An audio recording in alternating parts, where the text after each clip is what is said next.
शर्मा।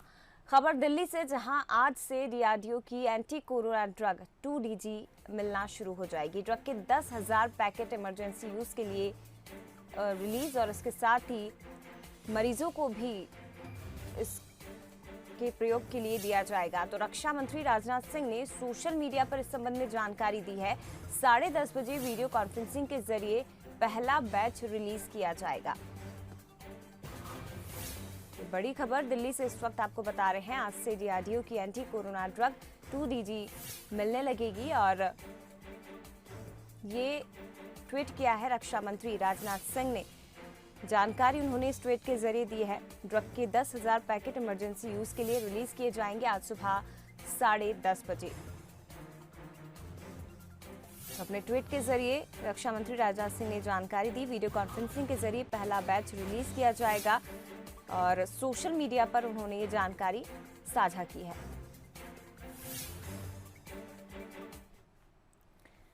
आगे बढ़ते हैं, नजर डालेंगे मध्य प्रदेश में कोरोना के आंकड़ों की। तो 24 घंटे में कोरोना के 7,006 नए मामले सामने आए हैं। इसके साथ ही 79 लोगों की मौत हो गई। कोरोना के 12,345 मरीज स्वस्थ होकर अपने घर लौटे हैं। इंदौर में 1,487, भोपाल में 982 समेत ग्वालियर में 387 मरीजों की पुष्टि हुई। जबलपुर में 452 और उज्जैन में ये संख्या 250 है। इसके साथ ही रतलाम में 244 मरीज मिले हैं। फिलहाल प्रदेश में कोरोना के 94,652 एक्टिव केस हैं। और ये राहत की बात है कि आंकड़े मध्य प्रदेश में धीरे धीरे कम हो रहे हैं। सरकार के प्रयास, प्रशासन के प्रयास और जनता कर्फ्यू, कोरोना कर्फ्यू का असर हमें नजर आने लगा है। आंकड़ों में कमी आ रही है, रिकवरी रेट में बढ़ोतरी हो रही है।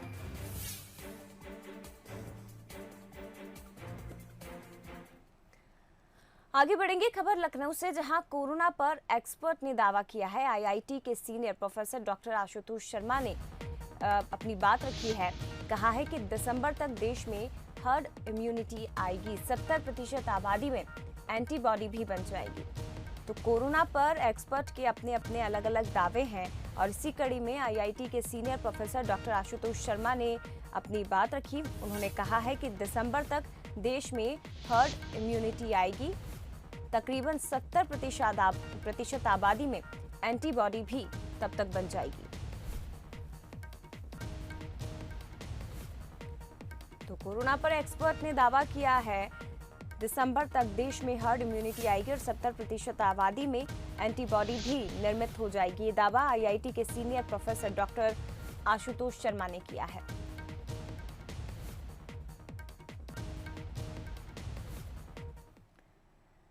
भारत में मिल रहे कोरोना के नए वेरिएंट्स टेंशन बढ़ा रहे हैं, लेकिन भारत बायोटेक के एक दावे ने राहत दी है। भारत बायोटेक का दावा है कि कोरोना की वैक्सीन कोवैक्सीन हर स्ट्रेन पर असरदार है। हर वेरिएंट पर हावी कोवैक्सीन, भारत में मिले नए स्ट्रेनों पर असरदार। भारत बायोटेक का दावा, मेडिकल जर्नल के शोध का हवाला। कोरोना वायरस से लड़ रहे भारत के लिए भारत बायोटेक ने उम्मीद की किरण दिखाई है। भारत में मिल रहे नए वेरिएंट से बड़ी चिंता को भारत बायोटेक ने कम कर दिया है। भारत बायोटेक ने दिया मेडिकल जर्नल में प्रकाशित शोध का दावा। भारत में मिले B.1.617 और ब्रिटेन में मिले B.1.1.7 वेरिएंट में असरदार है कोवैक्सीन। कोवैक्सीन उन 3 वैक्सीन में से जिन्हें भारत में मिली अनुमति। कोरोना के सभी नए वेरिएंट्स पर असरदार है। भारत बायोटेक की सह संस्थापक सुचित्रा इला ने ट्वीट कर कहा है कि कोवैक्सीन को अंतर्राष्ट्रीय स्तर पर पहचान मिल चुकी है। मेडिकल जर्नल में प्रकाशित शोध के आंकड़े नए कोरोना के सभी वेरिएंट्स के खिलाफ भी सुरक्षा दर्शाते हैं। भारत में कोवैक्सीन के अलावा कोविशील्ड और रूस की स्पुतनिक वी को इस्तेमाल की मंजूरी मिली है। इसके साथ ही 18+ का वैक्सीनेशन भी जारी है। Bureau report, Bansal news. और कोरोना से अपने माता पिता को खोने वाले बच्चों के साथ सबसे पहले यदि किसी प्रदेश की सरकार आई तो वो है मध्य प्रदेश। मध्य प्रदेश के मुख्यमंत्री शिवराज सिंह चौहान ने घोषणा की कि प्रदेश में कोई बच्चा अनाथ नहीं रहेगा। मैं और सरकार हर बच्चे के साथ है। और इसी घोषणा को लेकर सीएम की शिवसेना के मुखपत्र सामना ने तारीफ की है। भला ऐसे ही थोड़ी सीएम प्रदेश भर के भांजे भांजियों के मामा है। सामना में शिव की तारीफ, अनाथ बच्चों के साथ खड़ी एमपी सरकार, दूसरे राज्यों के लिए आदर्श शिवराज मामा, मामा ने निभाया अपना फर्ज, शिवसेना के मुखपत्र में छाए मामा। कोरोना के कारण अनाथ हुए बच्चों को हर महीने 5,000 पेंशन देने का निर्णय मध्य प्रदेश सरकार ने लिया। इस मानवीय निर्णय के लिए मुख्यमंत्री शिवराज सिंह चौहान और उनकी सरकार की जितनी सराहना की जाए उतनी कम ही है। महाराष्ट्र में इस पर चर्चा हुई, परंतु मध्य प्रदेश की बीजेपी सरकार ने इस गंभीर मसले की अनदेखी करने के बजाय इन बच्चों को पेंशन देने का निर्णय घोषित कर दिया। पेंशन देने के साथ ही इन बच्चों को मुफ्त शिक्षा की जिम्मेदारी भी शिवराज सिंह चौहान की सरकार उठाएगी। मध्य प्रदेश की सरकार के अनाथ बच्चों के मामले में लिया गया यह निर्णय शासकों में छलकती मानवता का प्रमाण है। ये लेख शिवसेना के मुखपत्र सामना में छपा, जिसमें शिवराज सरकार के अनाथ बच्चों को लिए फैसले की तारीफ की गई। सीएम शिवराज सिंह चौहान ने घोषणा की है कि मध्य प्रदेश का कोई भी बच्चा अनाथ नहीं होगा। कोरोना से अपने माता पिता को खोने वाले बच्चों के साथ सरकार खड़ी हुई है। जिनमें मासूम बच्चों के सिर से अपने पालक, अपने पिता, अभिभावक का साया उठ गया है और इसलिए हमने फैसला किया है 5,000 रुपया प्रति माह पेंशन दी जाएगी ताकि बच्चों को जीवन यापन के लिए परेशान ना होना पड़े। ऐसे सभी बच्चों के शिक्षा का निःशुल्क प्रबंध किया जाएगा। ऐसे परिवार को फ्री राशन दिया जाएगा। सीएम शिवराज के इस निर्णय के बाद चारों ओर उनकी तारीफ हो रही है और देश के दूसरे राज्यों की सरकारें भी सीएम शिवराज के इस निर्णय की सराहना के साथ उसे अपना भी रहे हैं। कोविड के इस संक्रमण काल में सीएम शिवराज के इस कदम के बाद कहना गलत नहीं होगा कि शिवराज सिंह चौहान प्रदेश के हर भांजा भांजी के मामा हैं। Bureau report, Bansal news. और मध्य प्रदेश की राजधानी भोपाल समेत 6 जिलों में कोरोना कर्फ्यू बढ़ा दिया गया है। भोपाल और होशंगाबाद में कोरोना कर्फ्यू 24 मई सुबह 6 बजे तक बढ़ाया गया, तो वहीं जबलपुर, ग्वालियर, उज्जैन और नीमच जिले में 31 मई सुबह 6 बजे तक सब कुछ लॉक रहेगा।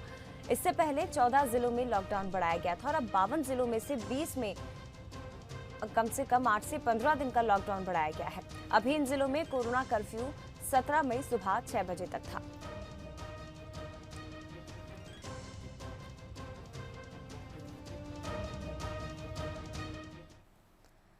और मध्य प्रदेश की राजधानी भोपाल में ब्लैक फंगस के मरीज तेजी से बढ़ रहे हैं। भोपाल के अलग अलग अस्पतालों में 80 से ज्यादा कोविड मरीज भर्ती हैं। बंसल न्यूज ने हमीदिया अस्पताल जाकर इसका जायजा लिया। ये है मुकेश। ब्लैक फंगस ने कैसे इनकी जिंदगी बर्बाद की। हमीदिया अस्पताल की ब्लैक फंगस यूनिट के पास हमें मुकेश नाम के एक शख्स मिले। मुकेश का कहना है कि मेरे पिता कोविड पॉजिटिव थे। ईश्वर की कृपा से वो कोविड से तो स्वस्थ हो गए, लेकिन कुछ दिन बाद उनके गाल में सूजन आने लगी। डॉक्टर से परामर्श के बाद पता चला कि ये तो ब्लैक फंगस है। बस उसके बाद बहुत दिक्कत हो रही है। इंजेक्शन मरेगा, कोई दवाइयाँ भी उपलब्ध नहीं है हॉस्पिटल में। बाहर ब्लैक मार्केटिंग हो रही है। 2000 की चीज़ 4000 में दे रहे हैं, कहीं मिल ही नहीं रही है। डॉक्टर बोल रहे हैं बाहर से ले आओ। कितने मरीज भर्ती हैं यहाँ पे? कम से कम 20 मरीज भर्ती। सिर्फ ब्लैक फंगस? सब ब्लैक। तो वो इंजेक्शन मिल रहा है? इंजेक्शन उपलब्ध नहीं है हॉस्पिटल में, बाहर से मंगा रहे हैं। मुकेश की तरह कई और परिजन हैं जो इस समय ब्लैक फंगस की दवाओं के लिए यहाँ वहाँ भटक रहे हैं। ब्लैक फंगस को खत्म करने के लिए लाइपोसोमल इंजेक्शन की जरूरत होती है, लेकिन अस्पताल में ये इंजेक्शन उपलब्ध नहीं है, न ही बाजार में मिल रहा है। एक जगह पता किया तो 5 से 6 हजार रुपए इस इंजेक्शन के मांगे गए। राजधानी भोपाल समेत पूरे मध्य प्रदेश में जहां एक और कोविड-19 का संक्रमण कहर बरपा रहा था, तो वहीं अब ब्लैक फंगस नामक एक नई मुसीबत ने दस्तक दे दी है। ब्लैक फंगस के लगातार जो नए मरीज हैं वो भोपाल, इंदौर समेत मध्य प्रदेश के अलग अलग जिलों में सामने आ रहे हैं। कई लोगों की ब्लैक फंगस के चलते मौत भी हुई है, जिसके बाद अब शासन प्रशासन अलर्ट मोड पर। एक गांधी मेडिकल कॉलेज के हमीदिया अस्पताल में ब्लैक फंगस के इलाज के लिए एक स्पेशल यूनिट बनाई गई है, जहां पर करीब 30 जो बिस्तर है उनका इंतजाम किया गया है। मरीजों का उपचार चल रहा है। ब्लैक फंगस जो है एक गंभीर इन्फेक्शन है, जिसमें कई बार ऐसी स्थिति बन जाती है कि जो प्रभावित अंग होता है शरीर का उसको निकालना पड़ता है। और इस सबके बीच एक बड़ी मुसीबत ये भी है कि इसमें जो इंजेक्शंस और दवाइयां काम आते हैं वो भी बाजारों से गायब हो गए हैं, और जो मरीजों के परिजन है वो परेशान होते हुए यहाँ पे नजर आ रहे हैं। सर, कौन सा इंजेक्शन आपको लिख के दिया है? क्या ये इंजेक्शन कहीं भी नहीं मिल रहा है। इससे पहले मैं 3 दिन से परेशान हो रहा हूँ, आज भी कहीं नहीं मिला, पूरे भोपाल में घूम लिया। मध्य प्रदेश में अब कोरोना के साथ साथ ब्लैक फंगस के मामले बढ़ते जा रहे हैं। खासकर इंदौर और भोपाल में ऐसे मरीजों की संख्या काफी बड़ी है। बढ़ते मामलों को देखते हुए भोपाल के हमीदिया अस्पताल में आज से ब्लैक फंगस वाले मरीजों के लिए नई यूनिट की शुरुआत की गई। इस यूनिट में करीब 30 बेड उपलब्ध हैं। कोविड और नॉन कोविड मरीजों के लिए अलग अलग बेड्स की व्यवस्था की गई है। ब्लैक फंगस एक बड़ी चुनौती, सबसे पहले आपने हमीदिया अस्पताल में जो यूनिट है वो तैयार करा दी है, कैसे रिजल्ट्स मिल रहे हैं और आने वाले समय की क्या रणनीति? ये एक बीमारी आई है और इसीलिए सरकार ने संज्ञान लेते हुए पहले फेज में जबलपुर और भोपाल मेडिकल कॉलेज में ये शुरू किया था, और अब 5 मेडिकल कॉलेज में और शुरू कर रहे हैं, और ये सुनिश्चित कर रहे हैं कि इसका इलाज हम कर सकें। इसकी दवाई की भी जो कमी थी वो भी आज ठीक हो जाएगी। बाकी जिलों में भी व्यवस्था इसके लिए की जा रही है? हाँ, सभी जगह, इसीलिए को टोटल मिला के 7 मेडिकल कॉलेज में ये शुरू हो रहा है, और उसका सभी के कैचमेंट और क्लस्टर बनाए। ब्लैक फंगस इन्फेक्शन के मामलों में सरकार ने तुरंत कार्रवाई करते हुए भोपाल इंदौर मेडिकल कॉलेज में इलाज शुरू किया। इस बीमारी के लिए ऑपरेशन थिएटर की जरूरत है, जिसकी व्यवस्था की जा रही है। कई प्राइवेट और सरकारी अस्पतालों में इलाज चल रहा है। अभी आंकड़े नहीं बता पाएंगे, लेकिन इस बीमारी में जो दवाइयों का उपयोग होता है उसे सुनिश्चित कर रहे हैं। आज दवाइयों का कंसाइनमेंट आ रहा है। आगे बढ़ते खबर छिंदवाड़ा से, जहां सांसद नकुल नाथ ने मुख्यमंत्री शिवराज सिंह को खत लिखा है। सब्जी उत्पादक किसानों को विशेष आर्थिक पैकेज देने की मांग इस खत के जरिए की गई है। तो सब्जी उत्पादक किसानों की सुध प्रदेश सरकार ले, बढ़ी हुई खाद की कीमतें वापस ले। कोरोना काल में किसानों को आर्थिक नुकसान हो रहा है और इसीलिए सरकार का ध्यान आकर्षित करने की कोशिश सांसद नकुल नाथ ने अपने इस खत के जरिए की है। सब्जी उत्पादक किसानों को विशेष आर्थिक पैकेज देने की मांग की गई। कहा कि बढ़ी हुई खाद की कीमतें वापस ली जाए। इस वक्त किसान आर्थिक नुकसान से जूझ रहा है। तो सांसद नकुल नाथ ने मुख्यमंत्री शिवराज सिंह चौहान को खत लिखा और किसानों की समस्याओं से अवगत कराया है।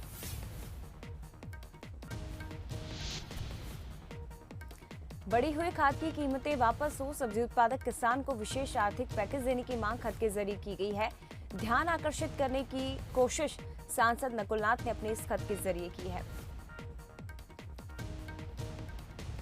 खत में लिखा है कि सरकार किसानों की सुध ले, बढ़ी हुई खाद की कीमतें वापस ले, इसके साथ ही विशेष आर्थिक पैकेज देने की मांग भी उन्होंने की है।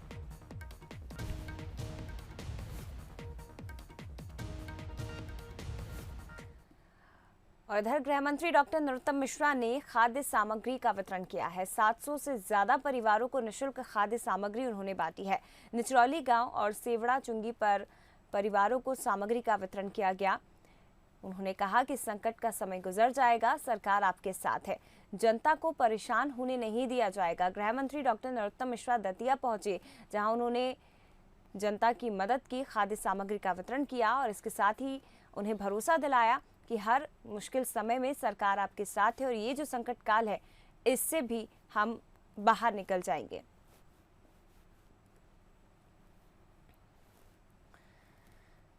तो प्रदेश के गृह मंत्री डॉक्टर नरोत्तम मिश्रा ने अपने 3 दिवसीय दतिया दौरे के आखिरी दिन बड़ूनी में हाल ही में बने 4 करोड़ 40 लाख की लागत से निर्मित 30 बेड के अस्पताल का फीता काटकर लोकार्पण किया। लोकार्पण करने से पहले उन्होंने स्वास्थ्यकर्मी नर्सों का पूजन कर आरती उतारी। उसके बाद नवनिर्मित अस्पताल का लोकार्पण कर अस्पताल को जनता को समर्पित किया। बड़ौनी में कोरोना संक्रमित मरीजों के लिए इस अस्पताल की सख्त जरूरत थी। इसके बाद मंत्री नरोत्तम मिश्रा दतिया जिला जेल पहुंचे, जहां जेल अधीक्षक से उन्होंने बातचीत की और जेल अधीक्षक ने उन्हें बताया कि मंत्री मिश्रा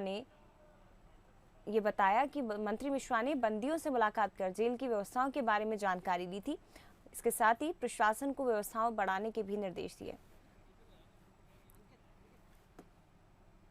आज दिनांक 16 मई 2021 को माननीय मंत्री जी गृह जेल श्री नरोत्तम मिश्रा जी द्वारा जिला जेल दतिया का निरीक्षण और भ्रमण किया गया और इस दौरान वे जेल के अंदर गए और बंदियों से मुलाकात की, उनसे उनकी स्थिति के बारे में जाना और कोविड काल में जिला जेल दतिया प्रशासन द्वारा जो भी संक्रमण से बचाव के लिए जो एहतियात बरते जा रहे हैं उन सब व्यवस्थाओं के बारे में उन्होंने जानकारी ली और व्यवस्थाओं के प्रति संतोष व्यक्त किया गया। खबर इंदौर से, जहां भारत सिरामिक्स एंड वैक्सीन्स के गोदाम में भीषण आग लग गई। कई बीमारियों में इस्तेमाल आने वाली वैक्सीन इस आगजनी में जलकर पूरी तरह से खाक हो गई।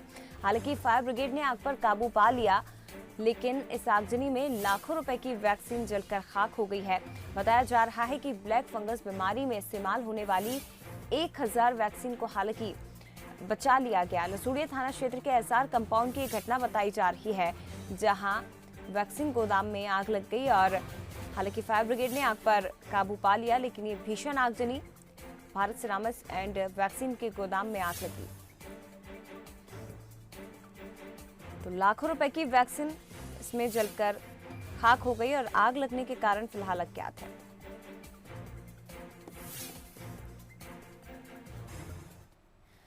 आगे बढ़ेंगे खबर जबलपुर से, जहां युवती ने सुसाइड की कोशिश की है। विक्टोरिया अस्पताल के सामने युवती ने सुसाइड की कोशिश की। ट्रांसफार्मर के खंभे पर चढ़कर युवती सुसाइड करने की कोशिश कर रही थी, लेकिन अचानक करंट की चपेट में आ गई। चपेट में आने से युवती गंभीर रूप से झुलस गई। मानसिक रूप से विक्षिप्त युवती बताई जा रही है। हालांकि घटना के बाद आनन फानन में बिजली बंद करवाकर युवती का रेस्क्यू किया गया। थाना ओमती क्षेत्र का यह मामला है। युवती को अस्पताल में भर्ती किया गया है। मानसिक रूप से विक्षिप्त इस युवती ने आत्महत्या करने की कोशिश की।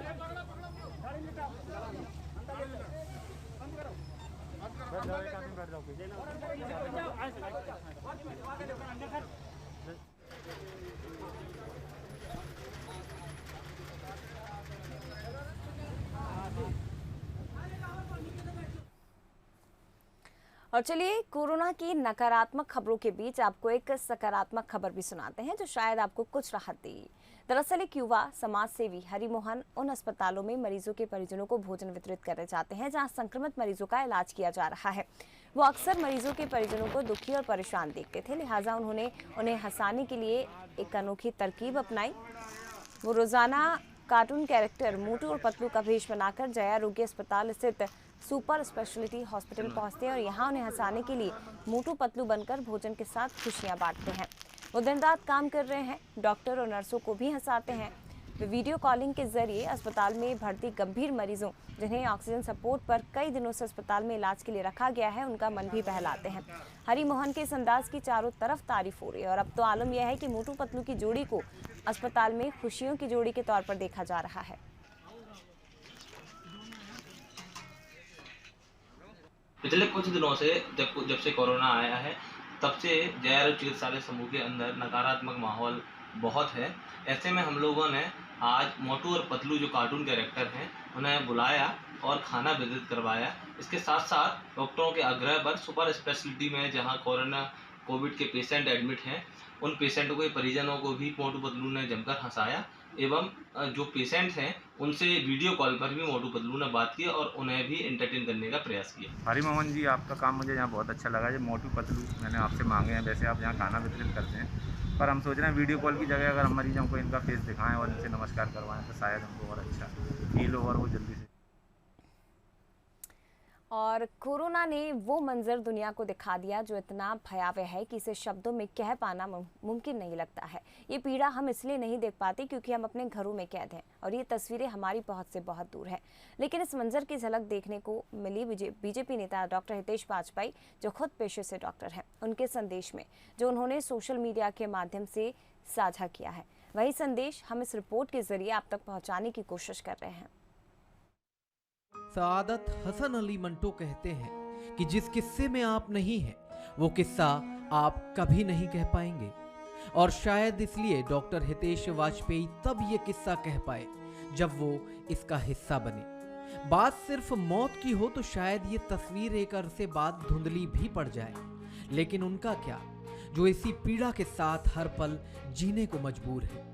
डॉक्टर्स लगातार मरीजों की सेवा में पूरे मन से जुटे हैं। खुद उनके परिवार के लोग और उनके साथी भी इस महामारी की चपेट में हैं, लेकिन फिर भी डटे हैं पूरी हिम्मत के साथ। इनमें से कई लोगों के माता पिता, भाई बहन, साथी और अपनों को मौत के मुंह में जाते मैंने अपनी आंखों से देखा है। इंसान जहां टूट जाता है वहां ये पूरी हिम्मत जुटाकर खड़े होते हैं और एक दूसरे की मदद से उनका अंतिम संस्कार कराते हैं। जानते हैं क्यों? ताकि परिवार के जो लोग इस वक्त उसी अस्पताल में इस बीमारी से लड़ रहे हैं, उनका हौसला न टूट जाए। हैरत है कि इतना हौसला, इतनी हिम्मत आखिर ये लाते कहां से हैं? अपनों को खोने की पीड़ा और दर्द के एहसास के साथ कितनी घुटन होती होगी, जबकि आप रो भी नहीं सकते। समझ नहीं आता। ऐसे वक्त में जब खून के रिश्ते भी दम तोड़ रहे हो, इन्होंने हर उस आदमी से रिश्ता निभाया जिसे इनसे उम्मीद है। बड़ी भयावह परिस्थितियों में ये लगातार लड़ रहे हैं। कल रात ही कंट्रोल रूम में काम कर रही एक बेटी ने अपने पिता को खो दिया। एक बेहद मेहनती प्रोफेसर ने अपनी मां को खो दिया और उनकी बहन जिंदगी और मौत के बीच संघर्ष कर रही है, जो अब तक ये भी नहीं जानती कि आखिर हुआ क्या है। मैं सिर्फ इतना कहना चाहता हूं कि ये सिर्फ अपनी तनख्वाह के लिए काम नहीं कर रहे हैं, बल्कि हमारे और आपके लिए अपनी जान दांव पर लगा रहे हैं। ये अपने परिवार को भी खो रहे हैं। बताइए, है किसी में इतनी कीमत चुकाने की हिम्मत? मैंने ये सिर्फ इसलिए कहा है ताकि आप इस तकलीफ को महसूस कर सकें, ये दर्द जान सकें, ये पीड़ा समझ सकें कि इन्होंने क्या खोया है। ये आपको सोचना चाहिए। ये वक्त है इनकी मदद करने का, इनका हौसला बढ़ाने का, इनकी हिम्मत बढ़ाने का। इन्हें अभी थकने नहीं देना है और ना ही इन्हें टूटने देना है, क्योंकि हमारे कंधे इतने मजबूत नहीं कि जिम्मेदारी और अपनों की मौत के गम का दोहरा बोझ उठा सके। बाकी आप सभी बुद्धिजीवी हैं और समझदार भी। उम्मीद है इसलिए आप बेहतर तरीके से इस दर्द, पीड़ा, संताप और घुटन को महसूस कर पाएंगे। और आगे बढ़ते हैं खबर नीमच से, जहां शहर में तेज हवा के साथ जमकर बारिश हुई। आंधी तूफान और बारिश के साथ ओले भी गिरे। लोगों को भीषण गर्मी से राहत मिली है। तो तस्वीरें आप नीमच की देख रहे हैं, जहां लोगों को भीषण गर्मी से थोड़ी राहत मिली, क्योंकि तेज बारिश हुई है। आंधी तूफान और के साथ ओले भी यहां पर गिरे हैं। तो मध्य प्रदेश में भी ताउते तूफान का असर नजर आया और राजधानी भोपाल के साथ ही मध्य प्रदेश के कई हिस्सों में गरज चमक के साथ जमकर बारिश हुई। कई जगह ओले गिरने की भी खबर है। वहीं तस्वीरें आप नीमच से देख रहे हैं, जहां तेज हवा के साथ जोरदार बारिश हुई।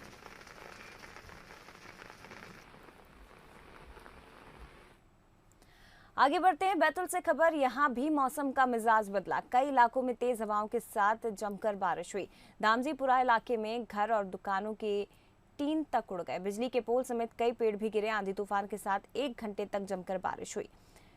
तो बैतूल की तस्वीरें, जहां तेज हवाओं के साथ बारिश हुई और कई घरों के टीन उड़ गए। बिजली के पोल समेत कई पेड़ भी गिरे। तो आंधी तूफान ने जमकर यहां तबाही मचाई। 1 घंटे तक यहां तेज बारिश हुई। गरज चमक के साथ जमकर बारिश बैतूल में हुई है।